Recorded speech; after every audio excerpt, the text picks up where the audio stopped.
Hi, everyone. Nice to see all of the attendants here today.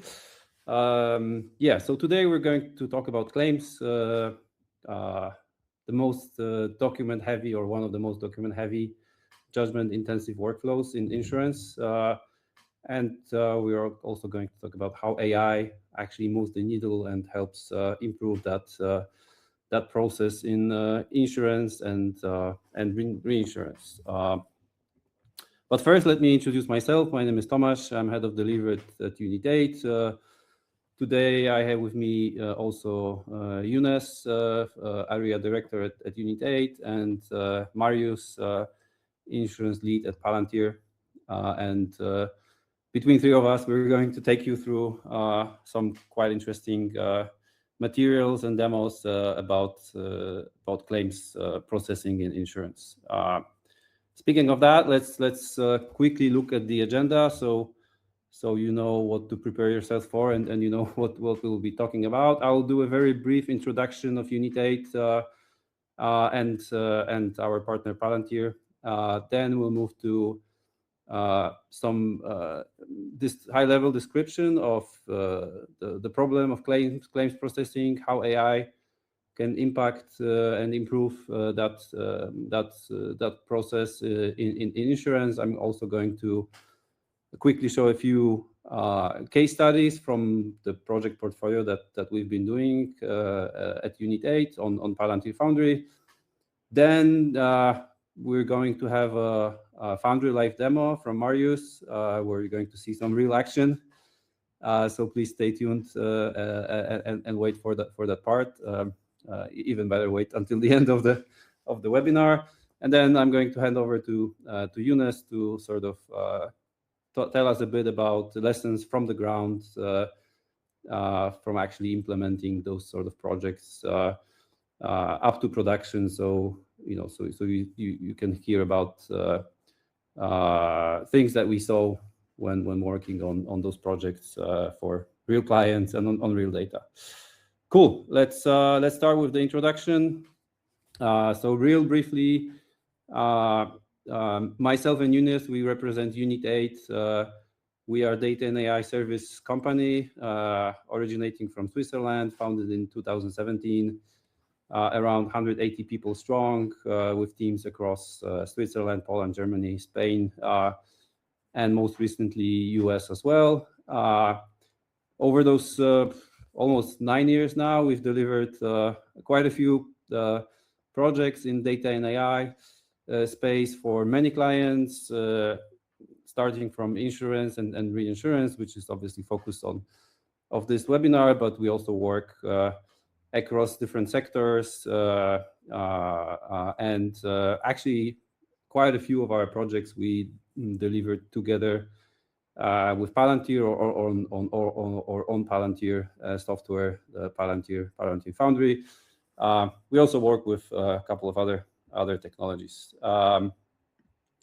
and we also call ourselves end-to-end data and AI company because we cover the full spectrum of services from strategy to implementation,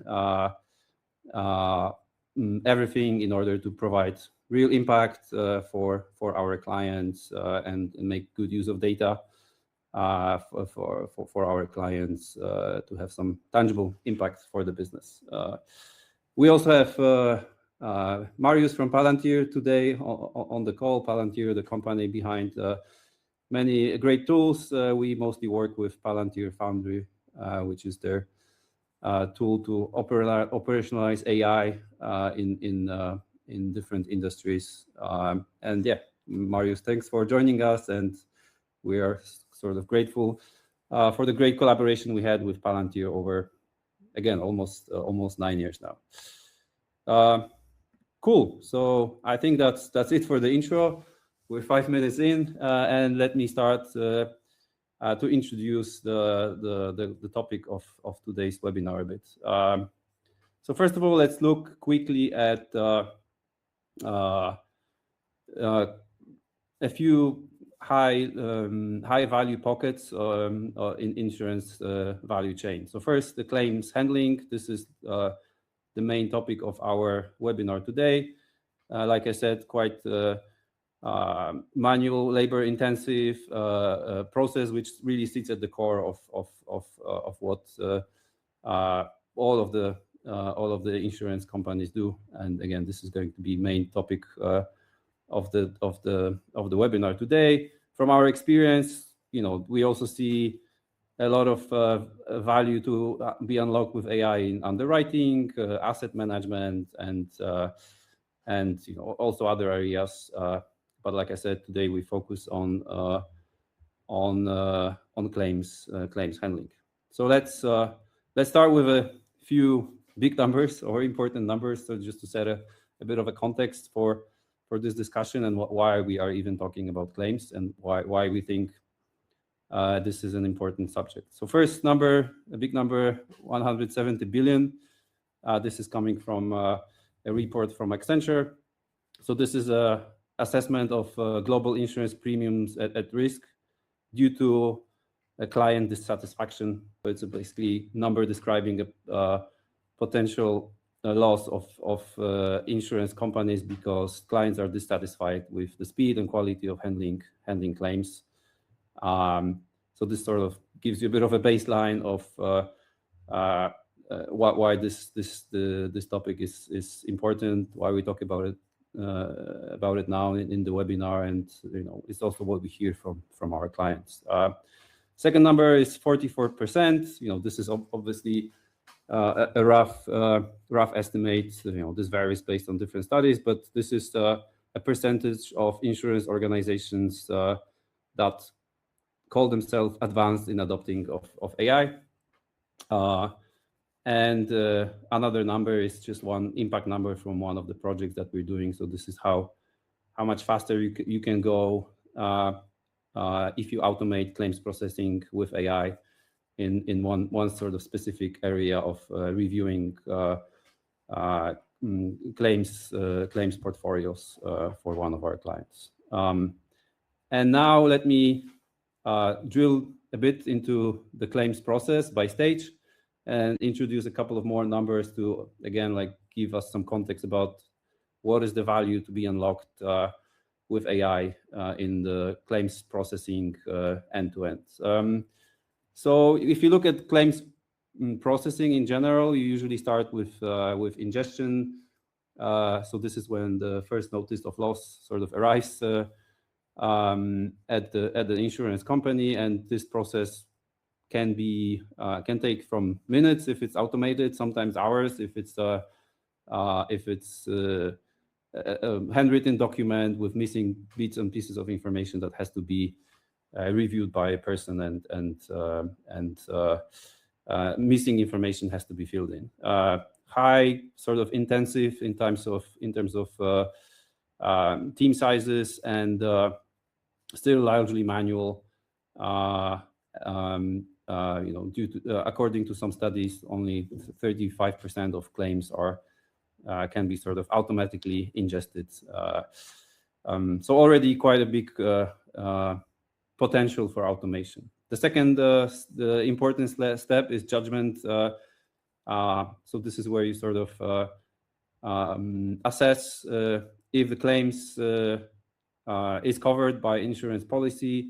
And again, this sort of varies a lot from industry, from insurer to insurer, and also varies between market segments. But this can be almost fully automated in some segments. But again, those manual judgments can take up to hours or even days.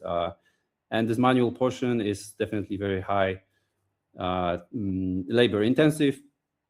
And here maybe two numbers I want to share with you. One is 80%, according to some studies, and this is only in health insurance. Already 80% of claims can be automatically handled, but so this is pretty large number. Again, only in health insurance.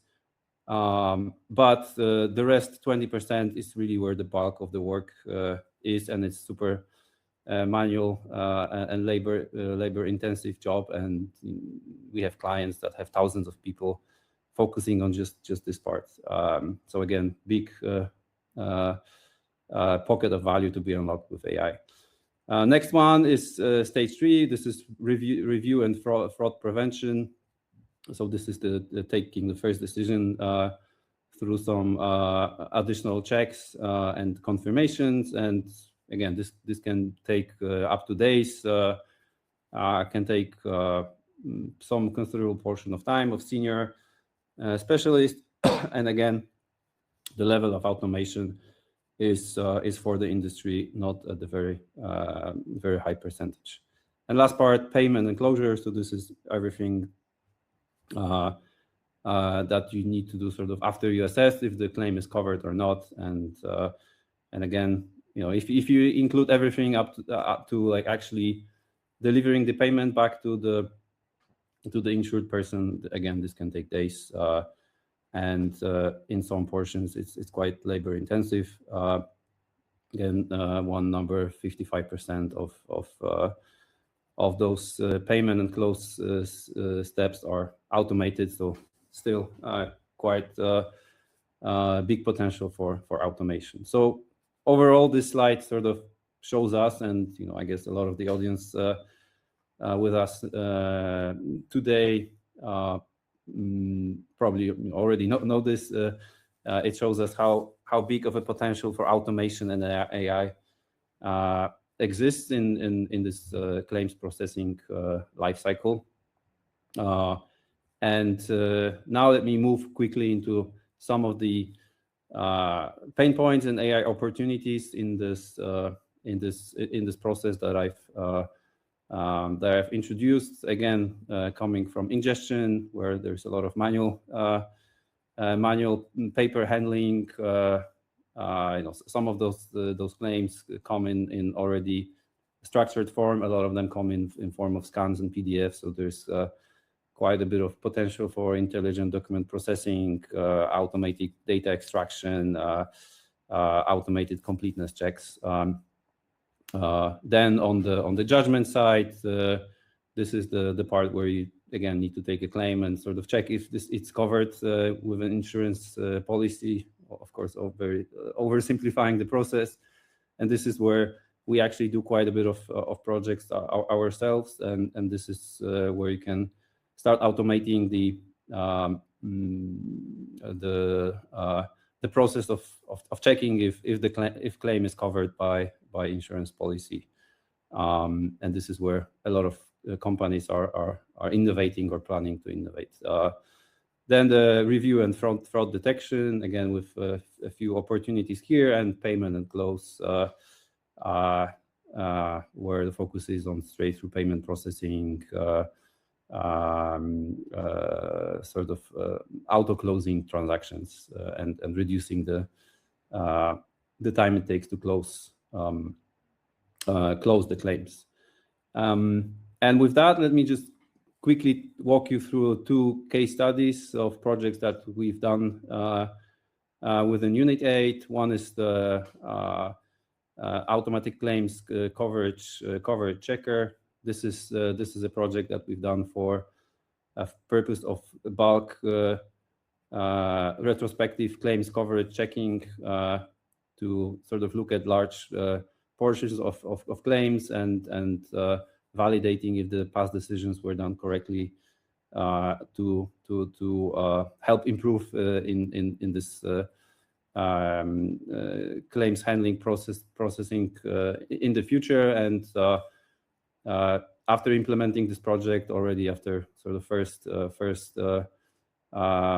cycle in production, we were able to identify 5 million Swiss francs worth of invalid claims. So this was quite interesting project for us. And another sort of type of project that we've done at Unit8 is about sort of modeling contract. So taking a piece of paper, a complex contract, and turning it into a structured logical representation with uses of LLMs and AI, such that this structured representation can then be used to do automatic claims triaging against the incoming claim.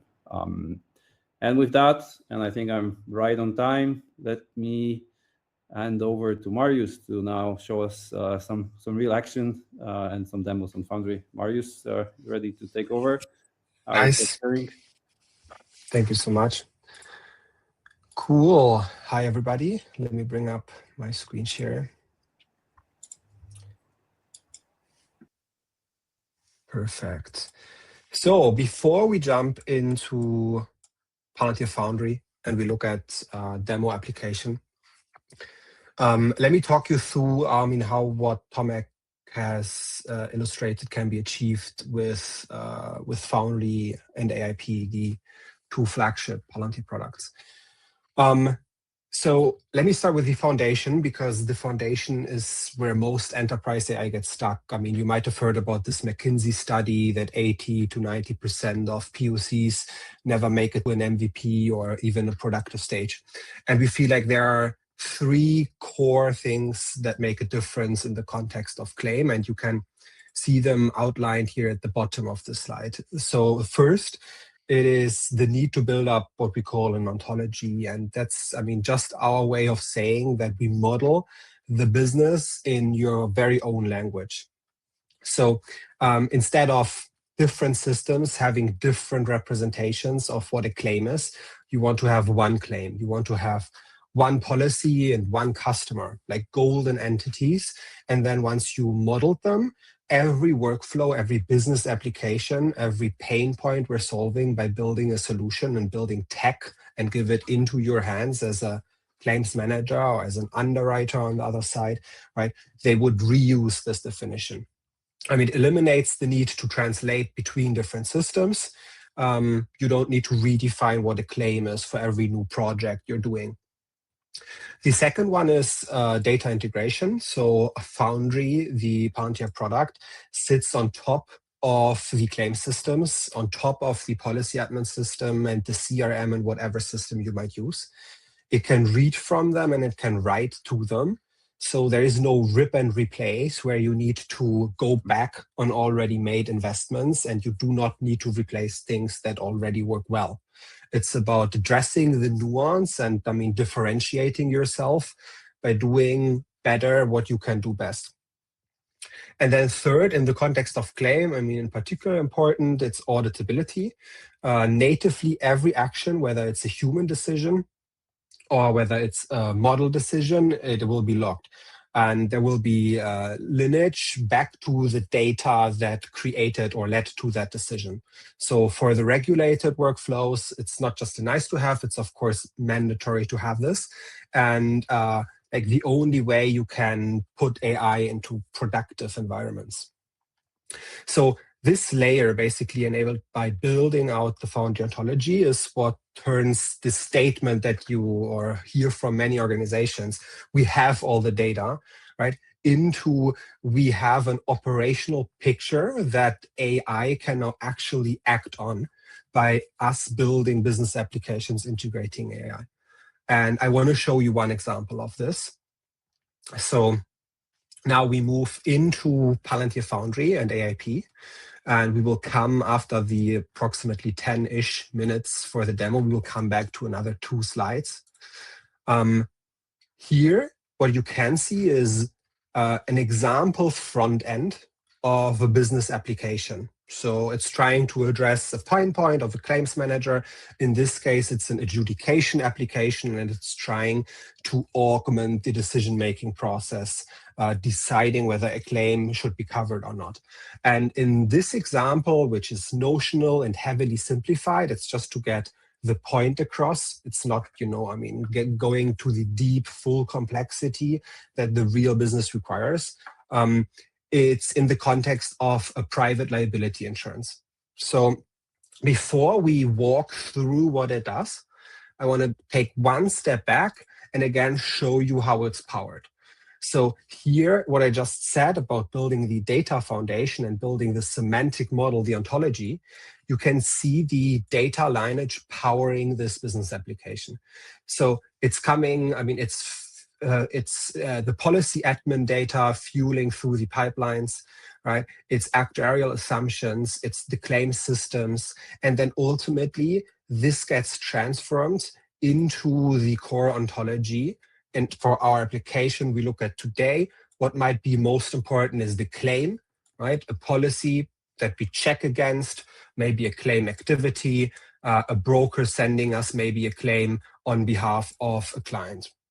And what is important, this claim being part of our ontology is now a golden entity, a golden operational entity. And what it means is we have customers, right, that, for instance, grew their business inorganically by acquiring more and more medium-sized insurance companies. And every acquisition would come with a new claims management system, right?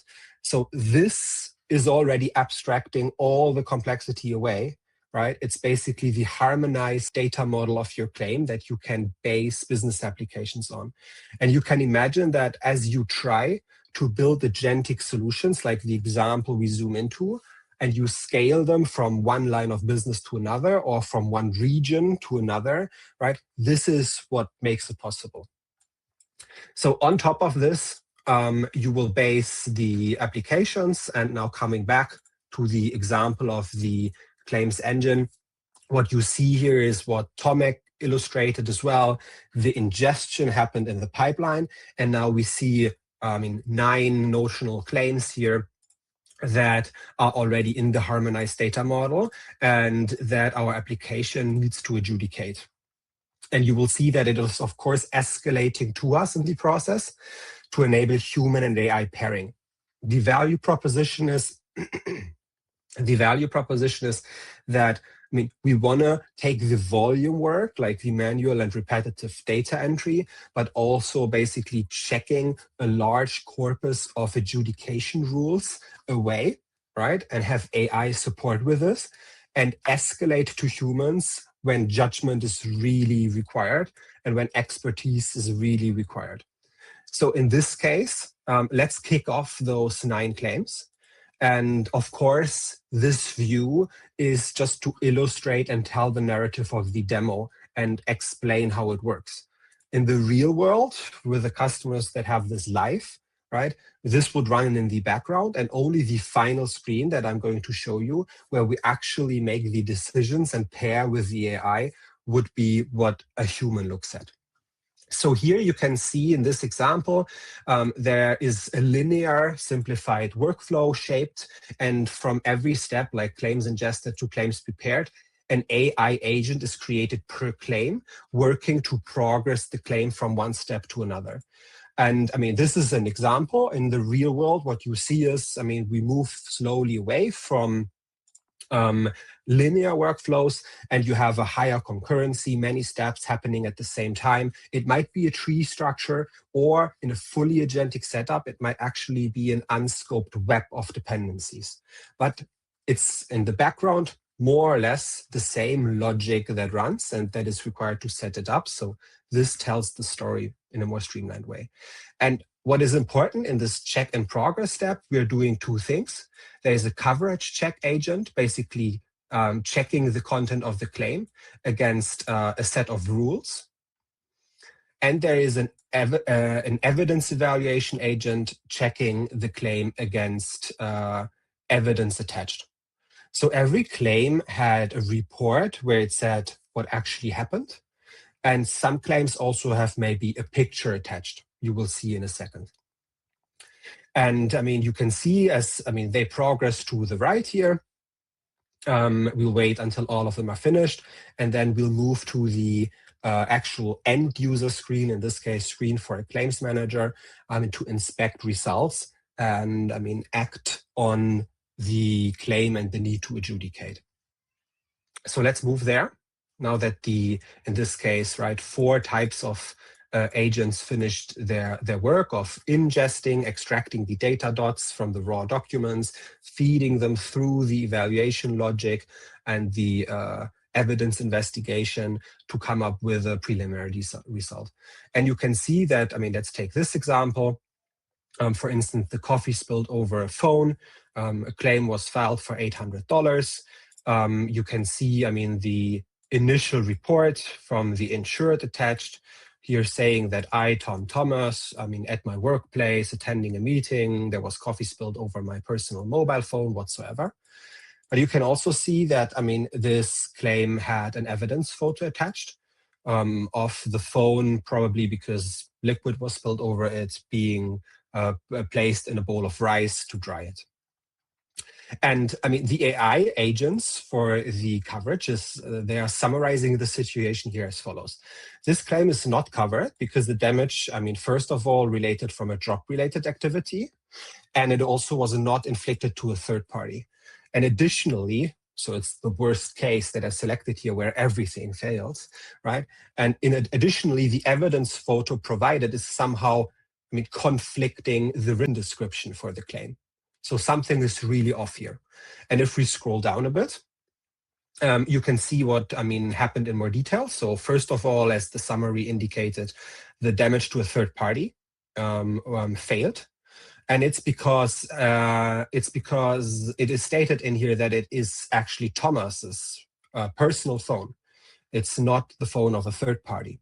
And then also, it happened on the job. So it might not be living under the umbrella of a private liability insurance.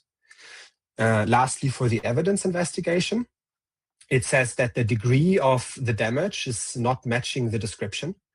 So the evidence photo shows that the phone is actually still powered on, while in the written description, it actually says that the phone won't turn on anymore.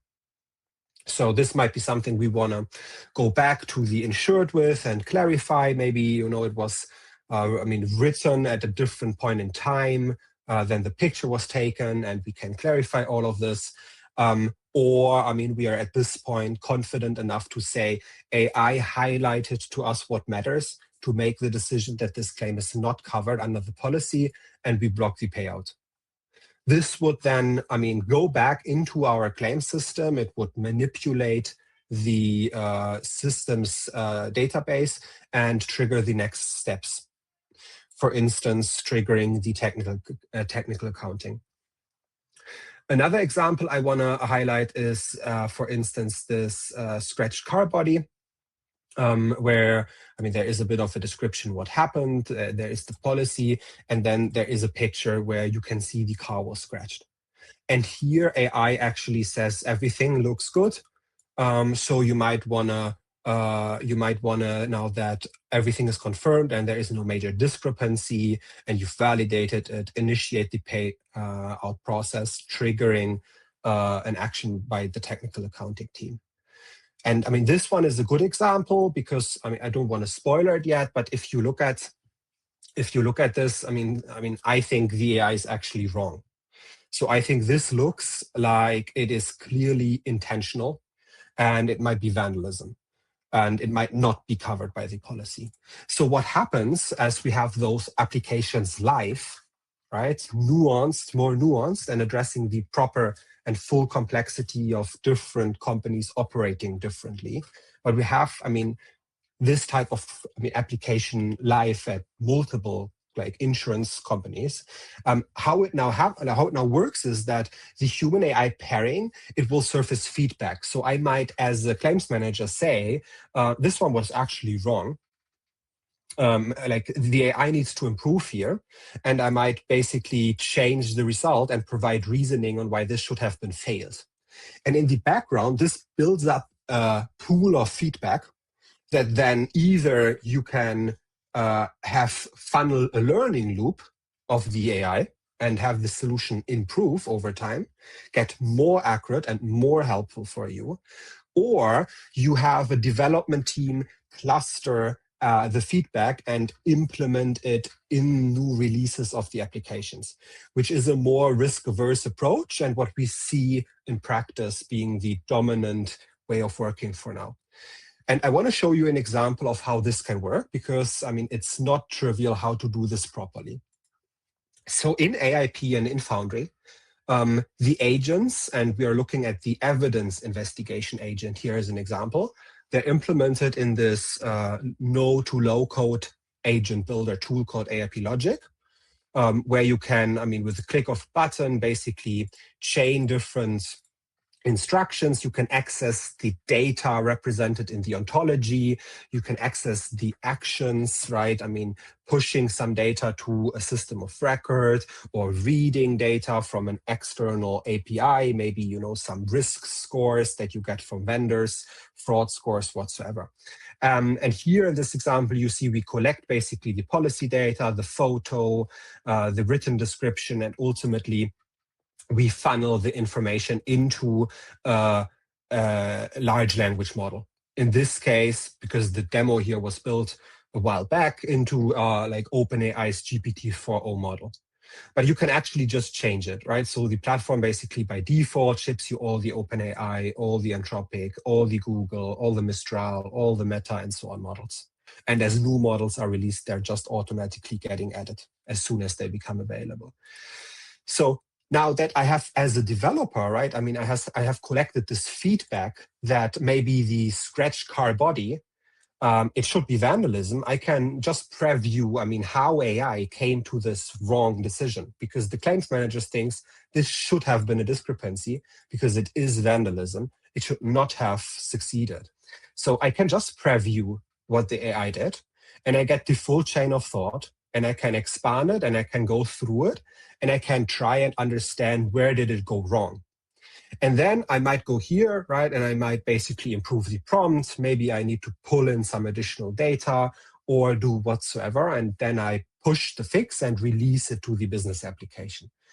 The issue that you see is that because AI behaves non-deterministically, right? Maybe by doing this improvement, I actually make 5 things that right now work well worse. And how do I monitor that properly? That's a really challenging problem. And for that, we use what is called evaluation suites. And they basically put guardrails and test cases around AI agents to, I mean, pinpoint their behavior and surface every difference in behavior to you. And what is so great about it, I pre-created one here, but you can use AI to automatically basically map out the current behavior and create this baseline. So if I did not have a set of test cases yet, I can ask AI FDE, which is our AI-powered forward deployed engineer, to basically put in all thinkable inputs into the AI agents, I mean, capture all outputs and basically create test cases to really pinpoint the current behavior of the AI. I don't want to wait for this. That's why I attached it already before. And you can see that we have 9 test cases created that right now succeed, right? So this is reflecting the current behavior of the AI. So now if I do a change here, let's say I don't want to change the prompt, but to basically improve this behavior, I want to, I mean, switch to a more recent model. Maybe I want to go to a Google model, let's say Gemini, and maybe we take here a 3.1 Pro. So now let me preview again this scratch car body vandalism. I can run it like I did before with GPT-4o. And I mean, actually the model upgrade, because the model is smarter, solves this issue. It is now saying discrepancies identified.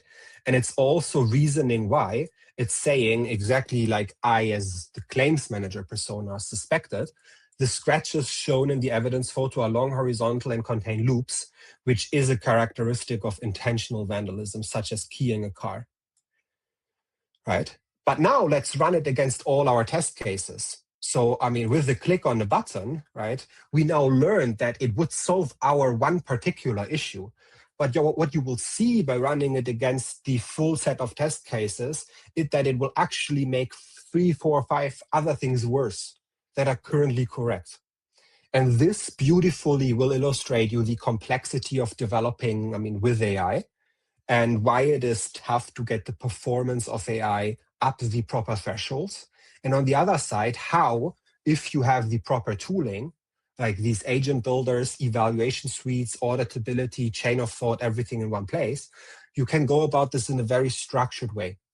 So look at this, from the 9 test cases that all passed before, basically our model upgrade, it improved the situation on the scratched car body, now failing it as we want, right? It is vandalism, it should fail.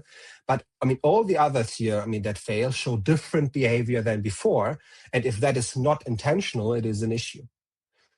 So going back, I want to conclude the demo with that and come back to the slide. If there are any questions, comments, remarks, there is a chat. And I mean, the team promised basically that if we at the end of the meeting have time, we can look at them. If we don't, we will come back to you with answers async. So feel free to ask questions also about what you've seen here in the demo. So coming out of it, I think 3 things to underline, I mean, from the demonstration. The first one here on the left is the orchestration. You have LLMs in a workflow, whether the workflow is linear or whether the workflow is unstructured, like this tree structure of agents, or maybe, you know, star-shaped architecture, a hub and spoke architecture where agents, I mean, pick up intentional intermediate results on their own, and so on and so on. That can cover extraction, like, I mean, harmonizing an unstructured document into a claims object in an ontology, classifying things, right, like this is fraud or not, summarizing things, and evaluating rules. The very, I mean, knowledge of your own business, right? Every company putting this live would have different rules how to adjudicate the claim. The second one is agents that take action. So we are not just building an analytical view into your claims and saying 20% of your claims should generally be covered and 80% not, but we're actioning it. So at the end is an outcome that says this claim should be covered or not, and it's obtained by AI pairing with the human expert. Again, abstracting what is low complexity volume work away and allowing the human to work on where he or she is adding most value, applying the judgment, doing the art, basically, that is the claims management. And third is the evaluations. So a measurement framework built into the platform where you measure your model continuously and you can catch in a developer language regressions before you ship it to the business users, to the business, like the claims managers. Like each of those individually is already table stakes for Series AI Enterprise. But I mean, what makes it different in AIP is that all 3 run on the same platform, and they run not just on the same platform, but against the same semantical model, which is the ontology of your business with the same governance in place. So full end-to-end transparency. And this shows, adding a bit on what Tomek showed, like there are just 3 quick examples. There is a B2C insurer where something comparable is live. And on the ingestion part, they are reading in 500,000 claims a year. With such tooling.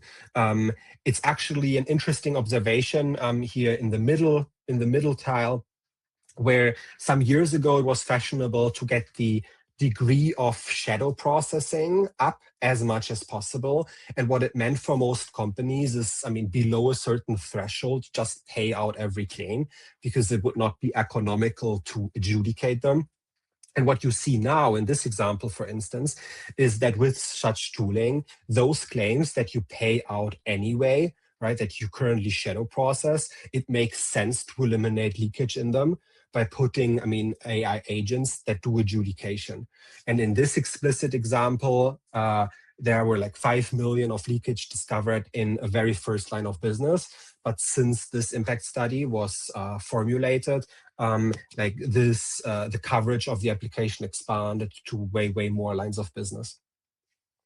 And then, I mean, the third tile is an interesting case as well. It's basically a US claims management firm that is providing claims solutions to their own customers, insurance companies, and they have built their solutions on Foundry and AIP, white labeled products, and sell them, taking, I mean, claim QA processes down from days to minutes. Before I end, and I hand to Junes, I want to close with basically how do we get to production? And I think what matters is speed. There are two compounding advantages. First, your first workflow will already be faster because Foundry wraps around your existing investments instead of, asking you to replace everything you have. Business users, right, can contribute. They have an easy time injecting their knowledge into solutions, as we have the no code to low code, agent builders, and so on. And it removes IT from a critical path. It's of course important to involve IT, right? But it's not necessarily exclusively IT that needs to shoulder the work. And because you have AI, orchestration, governance, right back to the existing systems if there's an operational decision, all on the same platform, you are avoiding that you need to pay integration tax for managing many different, logical systems and building bridges between them for everything you do. And then for the next workflow, after you mastered the first, you're even faster, right? Because now the ontology is already built. It might just need to be extended. The data integration is already there. It might just need to be slightly extended. And the evaluation framework is already defined and it's there. So with that, it actually bridges nicely to the next session. I want to say thanks and hand back to Unit8, to Junes, for talking us through some lessons derived on the ground when Unit8 was working or is still working with customers. Thanks. I'll stop my screen share. Super. Thanks, Marius. So let me Pleasure. just share my screen first.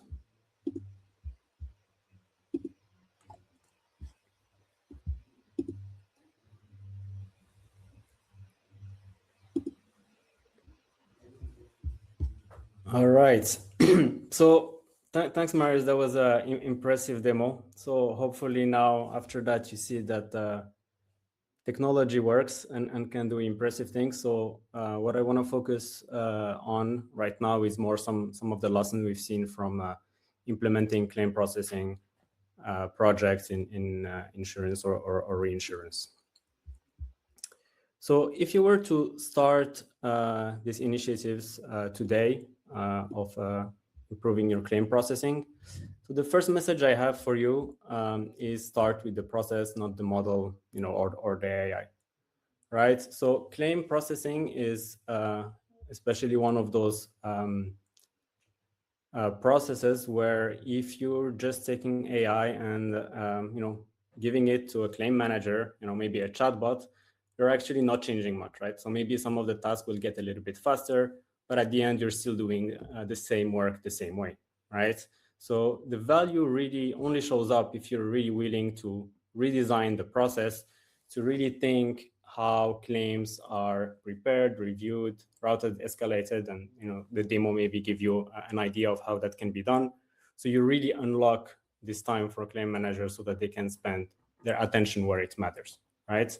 And to do that redesign at the end, it's you have to go through some of the work of really looking at the data, each step that happens, all the tools that you might have. So we often see claim handler really spending a lot of time between multiple systems, and there might be different ones for different step of the process, for adjudication or post-claim, etc.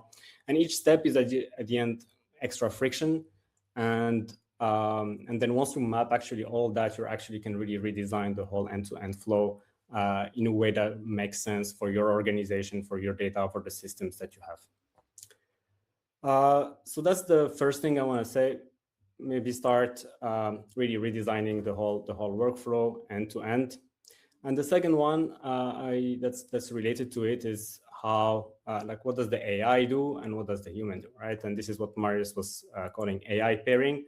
So for us, it's very clear, right? Like the human needs to stay in charge, right? So we're not trying to replace humans with AI. We're really trying to augment them, right? AI is really good at processing a lot of documents, a lot of so the volume. It can really take decisions, even on some low-stake cases.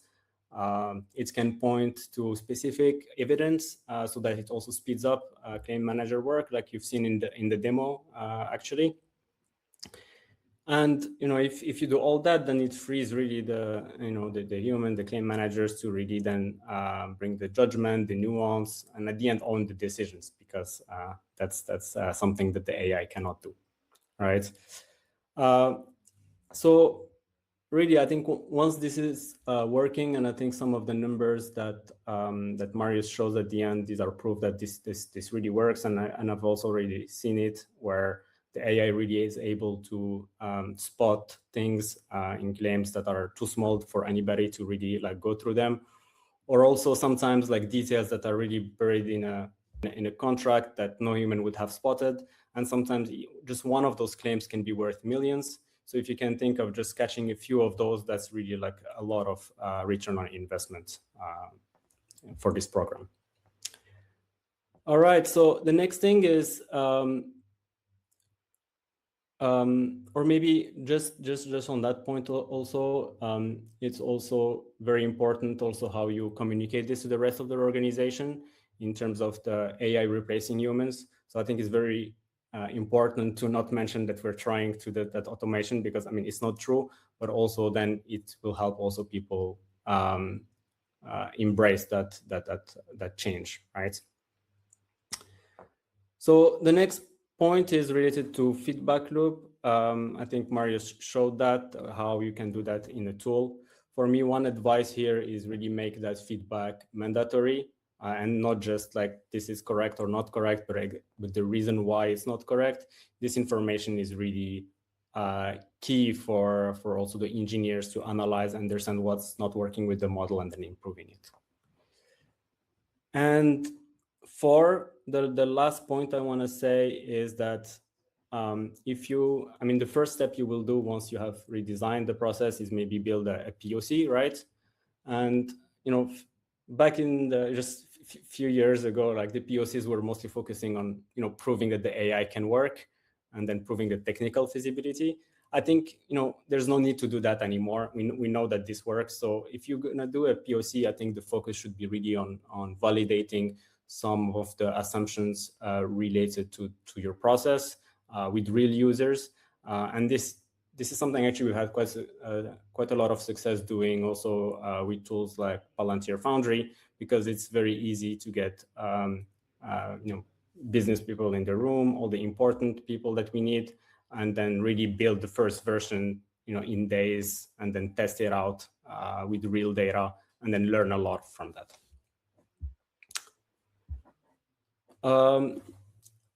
So next, I just wanted to just say a few words how we actually do these process redesigns at Unit8. And I'm not really going to go into detail because we're going to also have a webinar on this actually, where we go in more depth in here. So stay tuned. But on a high level, as I said, right, like it starts with discovery on getting all the data, mapping how things work right now from the data, the system that you already have, the existing steps, etc. You model that, you identify where are the opportunities and frictions, you design the new one, and of course you build it. Maybe one point that's maybe interesting to highlight is how actually AI can help specifically on that process, and especially on the left side of actually mapping out your current process. And here I have just a recent anecdote from work with the North American insurer, where we were able to ingest a lot of the logics and the Excel that were locked in an Excel spreadsheet. So they had like several Excel spreadsheets that were a black box that they couldn't fully understand. And by feeding all that information, we were able to really map out and understand exactly what was currently happening. And once you do that, you really have machine readable mapping of all the process and the data that you have. And this is something that's very useful then as you iterate and try to redesign and look at all the friction points. So this is something that we've really seen on the ground that's working. So I think it's really speeding up this whole type of projects that before would take a lot of people doing a lot of research and manual work just for the first step.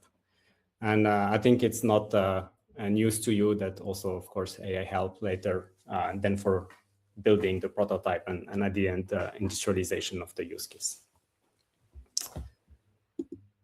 Okay, So imagining you have your process, you have even technology, you've built it, what can still go wrong? And typically something that's very important to make sure your program is successful is at the end adoption, right? And to get adoption, what we've seen work really well is having champions, whatever, ambassadors, however you want to call them, that really understand the process, understand the organization, and are willing to really work with you hand in hand to build that system that you need to improve your process, right?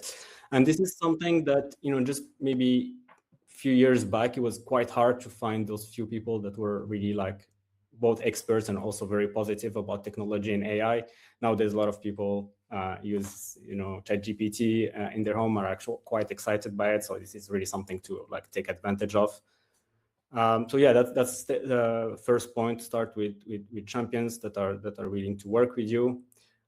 It's important to tell them and be transparent early on some of the limitations. So the models will not work perfectly at the beginning.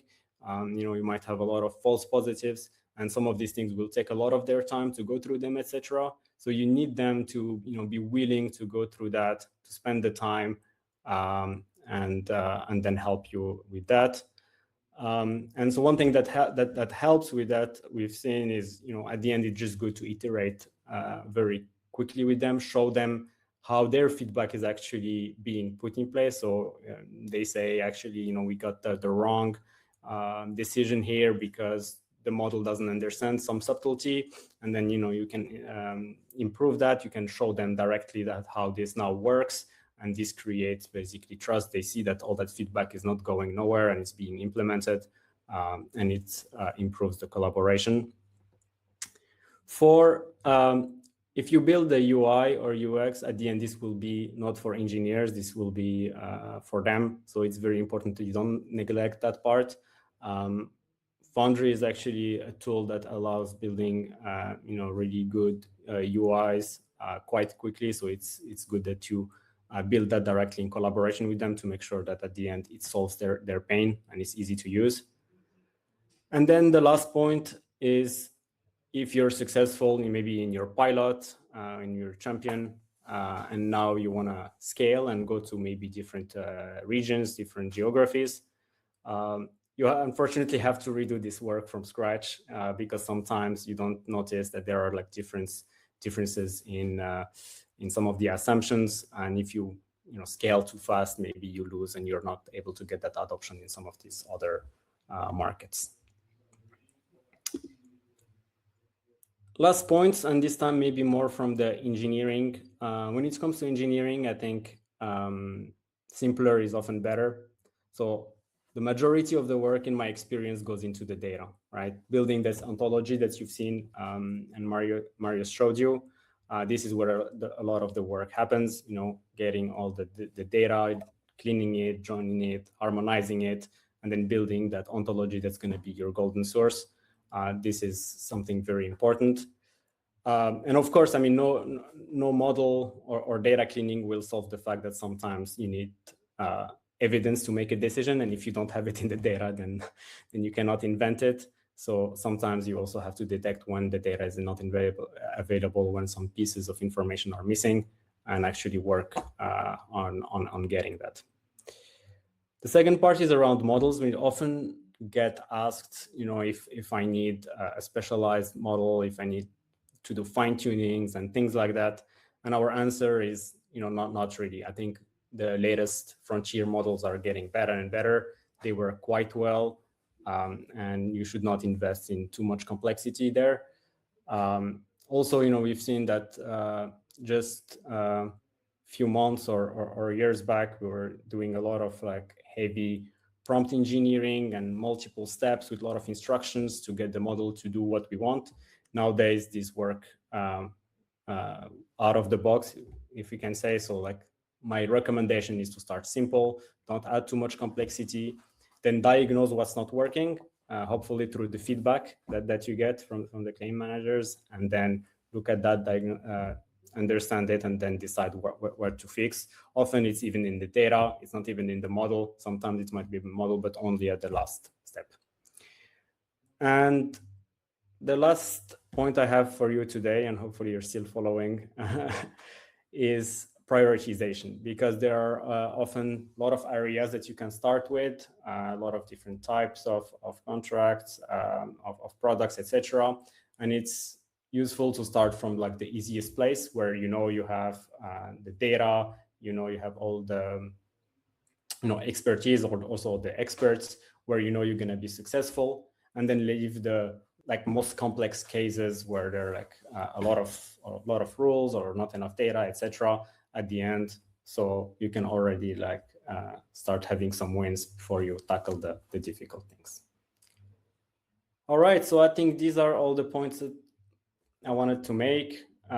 Maybe if I had to summarize, the technology is really working right now. We've seen it in many places. I think that should be clear by now.